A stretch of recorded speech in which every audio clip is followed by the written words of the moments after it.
Okay, I've got the recorder on and uh, our next speaker is Kylie Nettinga. Kylie is our Western Iowa Dairy Alliance person. So, Kylie, the podium is yours. Good. You're welcome. All right. How did you know to come here today? I'm asking actually this question.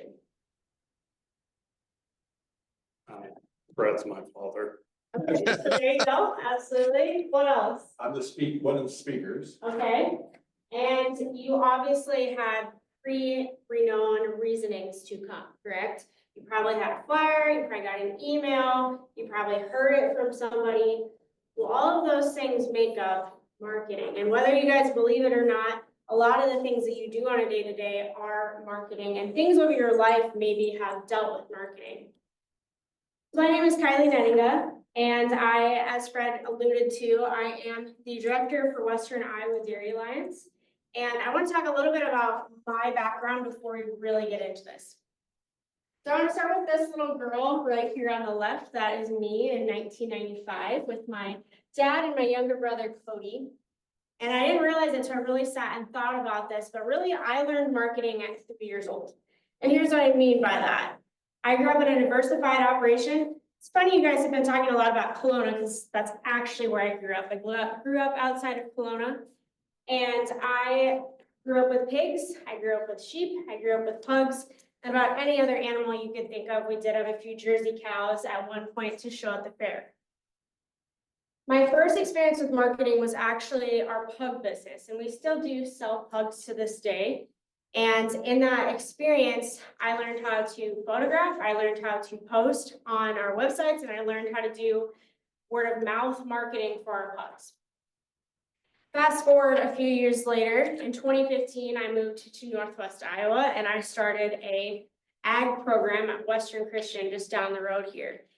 And I didn't really think about it, but during that time, I had to learn how to market who we were. It was a brand new program. We built it from the ground up. So after 8 years, I decided to actually stay home with my son, and we're expecting another one. And lo and behold, because of what I had started doing post-college, sharing about agriculture on social media, I had people from dairy industry reach out to me and say, hey, would you like to promote dairy? And I said, well, sure. I mean, I'm married into it. I guess I might as well. So here I am a year later, but the common theme of all of this is I enjoy educating, and I enjoy, my favorite word that I've created, I like to say, is advocating, teaching people about agriculture. So I share that because that goes into who you are going to market with and staying true to who you are. Because especially in today's day and age, we have devices in front of us all the time that tell us, you need to be this, you need to be doing this, you need to have this, have more. You got to stick to who you are, maybe that 3-year-old little girl. So today, I do want you to be able to feel you can ask questions as we're going. We're going to talk about tools to actually look into marketing.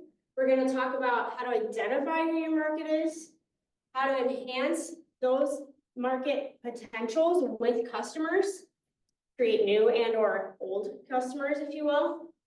And then I'm going to send you home with some homework. So let's get into it. So some tools to actually sell with. I'm going to talk about stickers today. And what I mean about that is think about yourself. If someone were to come up to you and say, hey, could you describe yourself in 5 words? What would you say? For myself, I often think about, I am a follower of Christ. That's my very first sticker. My second sticker, I love farming. I love talking about agriculture. I told you I'm an advocate. I love my family. I love fitness. And I love Western fashion. That's something else that I would describe about myself. Now that's me. That's me branding myself. However, yourself and your brand probably goes into who you are in your dairy market. Whether you are selling goat cheese or whether you're trying to sell dairy goats for a living. So you need to think about, as you're going into creating your market, you gotta step back first and think about, what are your 5 stickers? Really then think about, are those things actually showing value to you? Because if you don't care about it, then you might as well not have it something that's resonating to other people. Then the most important thing, is it giving off the vibe that you are actually wanting to share about dairy? That's kind of got to be interwoven into it. So once you think about yourself, and that takes some time to think through, now you need to think about, okay, who do I want to reach? And I'm actually gonna go to my first italic point at the bottom. You're speaking to everybody, you're speaking to no one. I know that some of us who are core, this is myself as a recovering people pleaser, that we want to please people. But I've found over the terms of my short life so far, if I do that, I'm not gonna reach anybody. So if you go back to your 5 stickers and think about, okay, I'm surely gonna meet somebody that has some interest in that, you're getting somewhere. So with your target audience, that means that you are thinking about, okay, kind of in that box on your sheet there, you're thinking about, who do I want to relate with? Okay, if I'm thinking about myself, I'm gonna be completely honest, I will not be able to relate with somebody that loves lacrosse. I know nothing about lacrosse. But if somebody's gonna post something about Packers football, sorry Vikings fans, I will relate with you. If you're a Hawkeye fan, I even went to Iowa State, but I grew up a Hawkeye fan. Remember I told you I grew up in Kelowna. I'm gonna relate with you. If you have a passion about dairy, I'm gonna relate with you. Thinking about that is a part of thinking through your target audience. Another thing to crazily think about, your age demographics, your gender demographics. Who are you wanting to reach with that? When you kind of narrow down who you want that person to be, and you really might be thinking, okay, well, I'm narrowing that even more, Kylie, you're actually starting to find who you're speaking to. So remember, we don't want to speak to everybody. When we figure that out, that's going to complement well with your 5 stickers.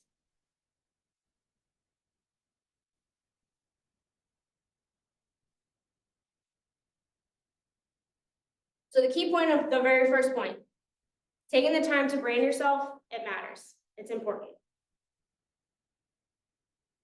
So we're at the point, we've set our market, we've come up with our 5 stickers. Our next journey is we got to figure out, all right, so if I'm really good at, we go back to the example of, let's say you're really good at football, okay? And I want my audience to relate with football. What do I currently use to learn about football or to see how the Packers or the Vikings are doing? What do you guys do when you go to look for information? Where do you go first? ESPN, absolutely. Anywhere else that you go to find information about whatever you love? Like, right? Absolutely. Where else? Google. Google, yeah, see? That's a huge one that we all use, and sometimes that's brain overload because you can find anything you want wherever you're going. My encouragement to you is when you're choosing how to market, and we're going to talk about methods you can choose from, start small. It goes back to my first point I shared at the very beginning, which is if you're speaking to everybody, you're speaking to no one. Start small. So I'll talk about what that looks like for me. But when you choose 2 to 3 ways that you find information that are engaging and interesting to you, that's how you start figuring out how you're going to market. So if you love ESPN and you want to market on ESPN, remember this is just a flippant example, you can use that. If you, on a daily, like I have friends that they love the app X. I don't touch X, the old Twitter, I don't touch that, I just don't use it. But they love that. So maybe they come up with ways to market that way. Another thing that I think we often forget about is how can you engage with your local community? Because actually your local community can become some of your biggest fans in your small business. And that is awesome. So think about ways that you could maybe also engage with your local community, no matter what platforms that you choose. I always think that should be your very first place to start. So tools to market with. And we could talk all about this. I want you guys to ask questions if you're like, I've never actually heard of that. But I think the first thing that everybody thinks about in this day and age is social media. They think about Instagram, they think about Facebook, they think about Twitter, they think about TikTok, all of the above. But there are actually lots of other things that you can use to market with. Paper ads, those are still very popular. We all understand what signage means. So if you're gonna put up like a billboard, things like that. It's really cool when people start hearing about you through word of mouth.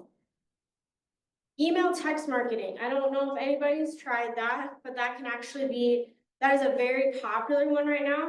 For example, this morning I ordered a pair of jeans for my friend from Buckle. I already got asked, would you like to sign up for our newsletter so you can receive promos? Every single time where they clickbait you with, yeah, get 20% off, but then they want your email and then they want your phone number. They got strategy there. Websites. Maybe you like writing. Work with that.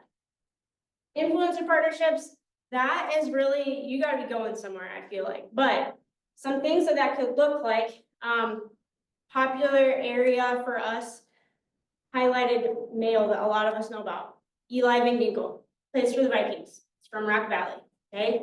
Say you wanted to do something to partner with him to showcase whatever you want to showcase. That's a possibility. Some other things you could use, you could have an event. You could sponsor an event that you're passionate about to get your name, to get your stickers out there. People still read snail mail. In fact, some people still really love snail mail. I actually do.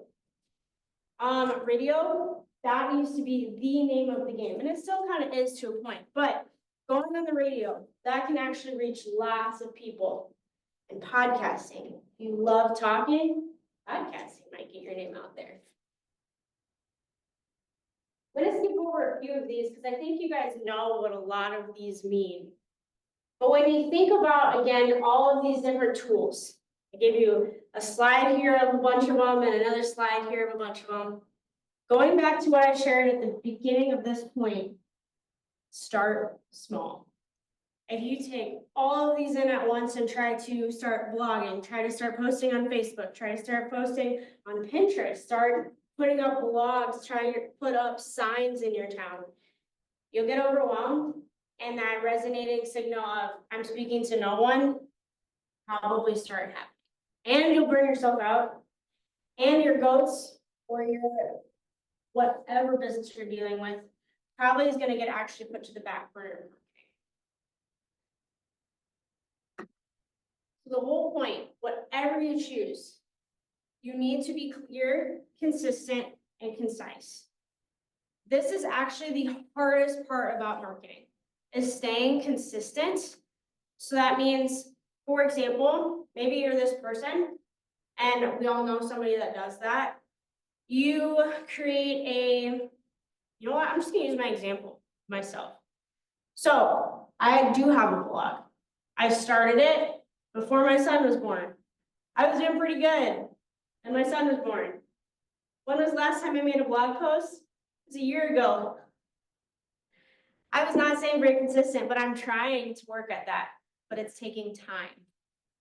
But if I continue to stay clear to my 5 stickers, people are still going to resonate.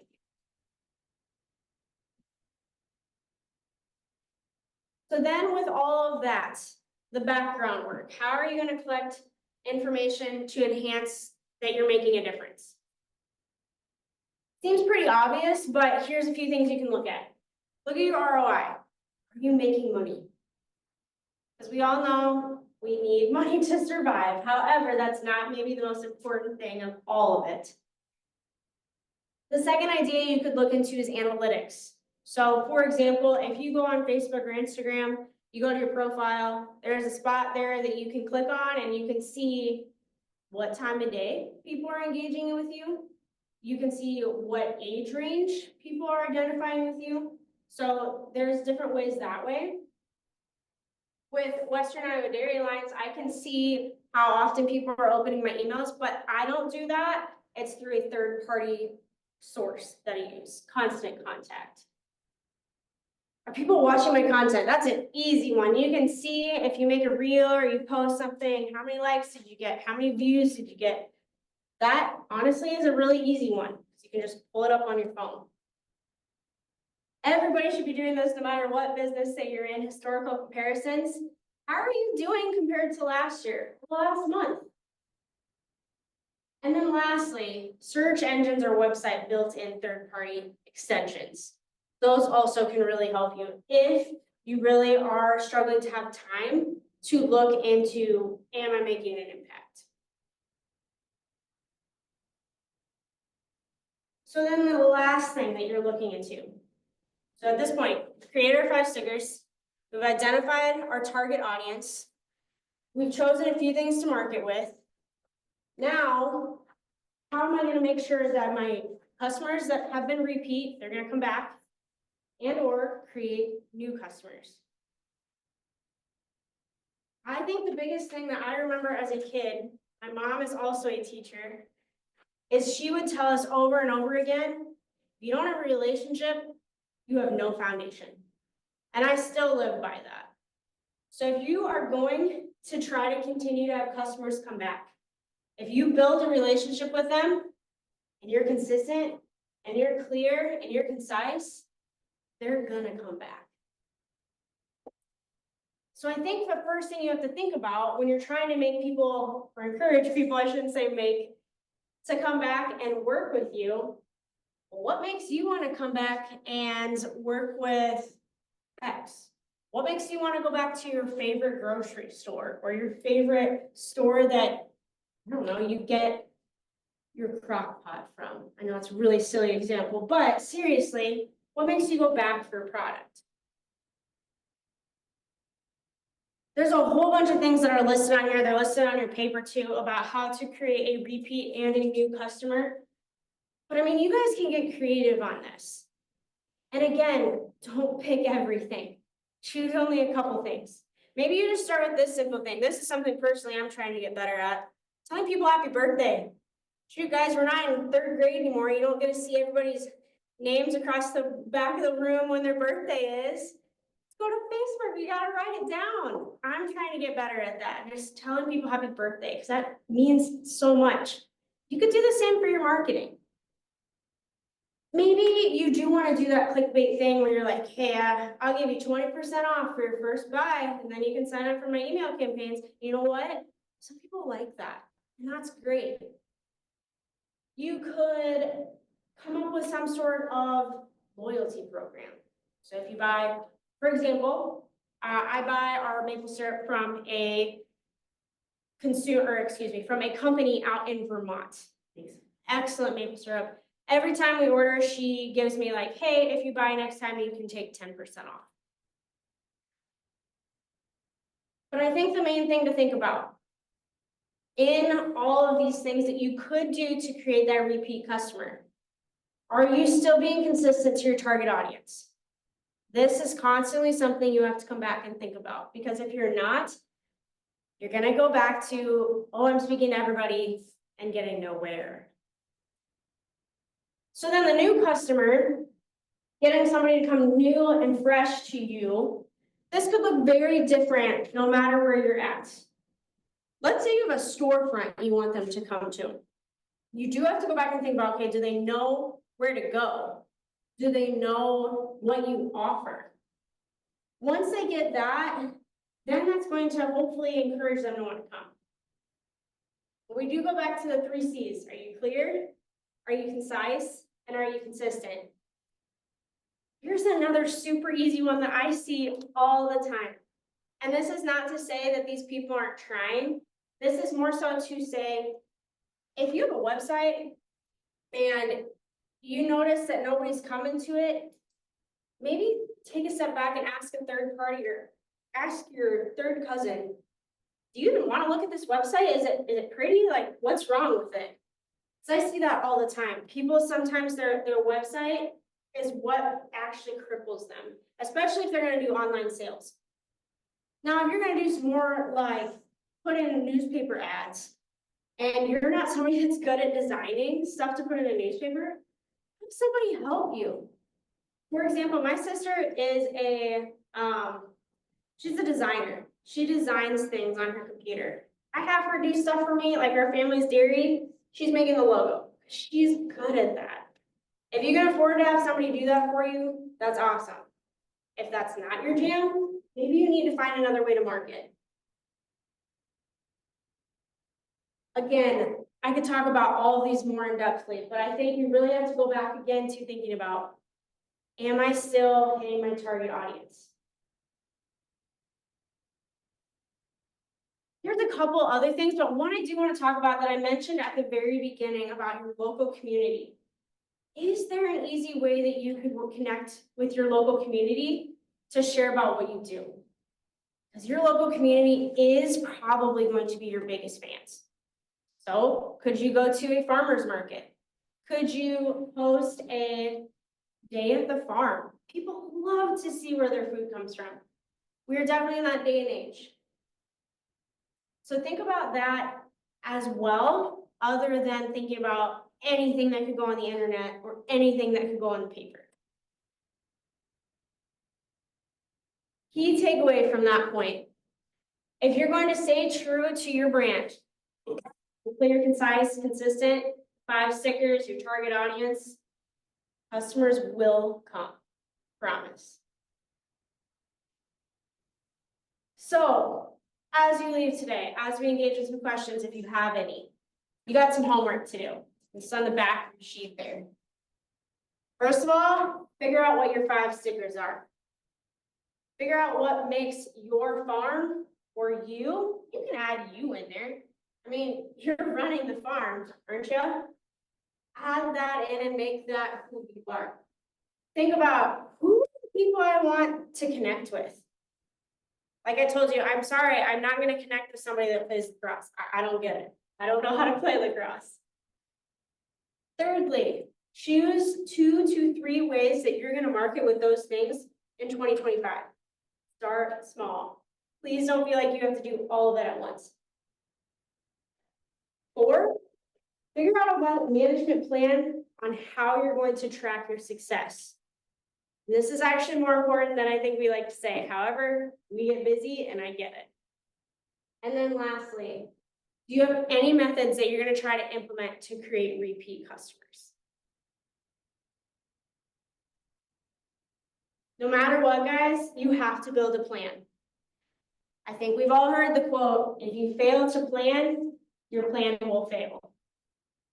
And I want you guys to succeed. So no matter what you're doing, be clear, be consistent, be concise, be true to your 5 stickers, and your customers will come. Are there any questions that you guys have about marketing that you'd like to talk about?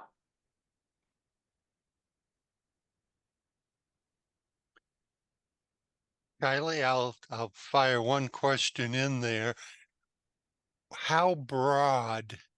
I mean, we've talked a little about hometown is your most important clientele, but if you're marketing Chev, can you do that 5 surrounding states? The question was if you're marketing like dairy growth products. Cheese. Yeah, cheese. That's goat cheese. Yeah. And how that works with surrounding states. Yep. How Okay. far out can we expand? Yeah. I would say the more you start locally, the more the word of mouth of who you are is going to get out there. However, I will add in the sidebar. Remember, social media is free. Social media can get to a lot of people. You can even add to your social media posts where you're located or the range, an area you want to reach. So I do think it's possible to reach various states, especially if in this area, to reach Minnesota, to reach South Dakota. I think it should be fairly simple. Down in Kelowna, I think it should also be fairly simple to reach Illinois and Missouri. However, what Kelowna's got going for them, in my experience of living here after 10 years, they've got a huge niche of people that are very, very city people, Iowa City. Lots of people love to come down to Kelowna to see the farm. So I hope that answered your question. I guess I would feel like you should be able to market to people around in other parts of the state, but start small first.